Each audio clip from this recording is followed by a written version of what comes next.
I'm Bill Crain, fourth Pattinson family generation. We're here today in the late Uncle Jim's house, which is now looked after by the National Parks and Wildlife.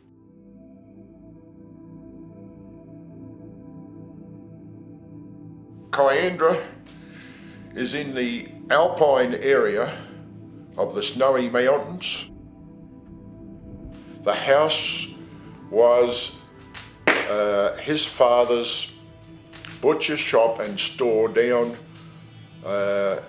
in the main street of Kiandra, and in 1945 it was shifted up here, and it's been occupied ever since by the Pattinson family. They were gold miners, and later on grandfather Pattinson had the store and butcher's shop, which ceased business in 1939. He had a snow lease and he had cattle, and he used to bring them down home for the winter or somewhere like that and spend the summer months up here. In those times, it was most noticeable up until recent times that none of the family members talked about anything. We discovered when Mum died, because we didn't look at the photos she had, she just burned them, and they're all up here. It just hinged on a lot of simple things, just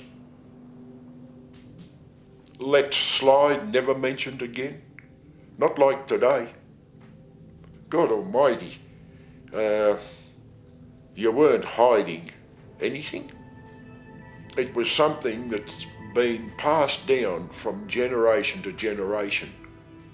But the present generation, they've gone the other way. Talk about everything. There's no question of doubt there. Great-grandfather is buried there, James Lonsdale Pattinson, and an auntie, Bertha Reekman, is buried there. In those times, there was a lot of deaths of children due to influenza and bad epidemics of flu and colds going about. It was very, very common. James Pattinson was a lead miner and a former wrestling champion from the north of England who lived at Weardale, and incidentally a member of the Pattinson family still has his wrestling champion trophy. Back in my early teenage years, back around the 1950s and so on, the population of Kiandra, rather the summertime population of Kiandra, was around about 40 people. That was about it. I'm back home today.